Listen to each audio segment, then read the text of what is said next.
বকশীবাজার আলিয়া মাদ্রাসা মাঠে স্থাপিত এই ইজলাসেই হওয়ার কথা ছিল বিডিআর হত্যা মামলায় জেলে থাকা আসামিদের জামিনের শুনানি। তবে বুধবার মধ্যরাতে আগুন লেগে পুড়ে গেছে পুরো এজলাস কক্ষ। এমন পরিস্থিতিতে বৃহস্পতিবার সকালে অস্থায়ী আদালত পরিদর্শনে যান মামলার বিচারক, রাষ্ট্রপক্ষের আইনজীবী ও আসামিপক্ষের আইনজীবী। পরে রাষ্ট্রপক্ষের আইনজীবী জানান, বিচার কাজ চালানোর মতো পরিবেশ না থাকায় এই আদালতে আপাতত মামলাটির শুনানি হচ্ছে না।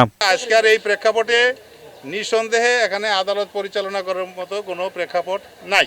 আজকে আমরা সবাই, আমাদের প্রসিকিউশন পক্ষ, আমার জানা মতে বিচারক মহোদয়, এমনকি আসামি পক্ষ চেয়েছিলেন যে আজকে একটা নিষ্পত্তি হোক। আমরা আন্তরিক ছিলাম যে হ্যাঁ, নিশ্চয়ই আমরা এটা করে ফেলবো। বিডিআর সদস্যরা ন্যায় বিচার বঞ্চিত হচ্ছে বলে অভিযোগ করেন আসামিপক্ষের আইনজীবী। পতিত সরকারের পরিবর্তিত একটি নতুন প্রসিকিউশন পেলাম, কিন্তু আজকে নতুন প্রসিকিউশন আজকে আমাদেরকে বিচার পাওয়ার, নিরীহ মানুষদেরকে বিচার পাওয়ার কোনো ব্যবস্থা করলেন। এই মামলার জামিনের শুনানি আগামী 19 জানুয়ারি নির্ধারণ করেছে আদালত। এদিকে জামিনের শুনানি পিছিয়ে দেয় ক্ষুব্ধ চাকরিচ্যুত বিডিআর সদস্য ও ভুক্তভোগী পরিবারের সদস্যরা। শাহবাগ অবরোধ করে বিক্ষোভ করে।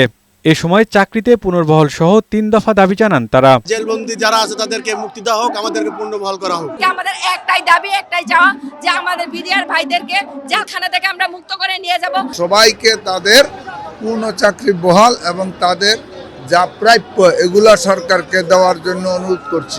দাবি আদায় না হলে কঠোর আন্দোলনের হুঁশিয়ারি দেন তারা। পিয়াস মাহমুদ, বৈশাখী সংবাদ, ঢাকা।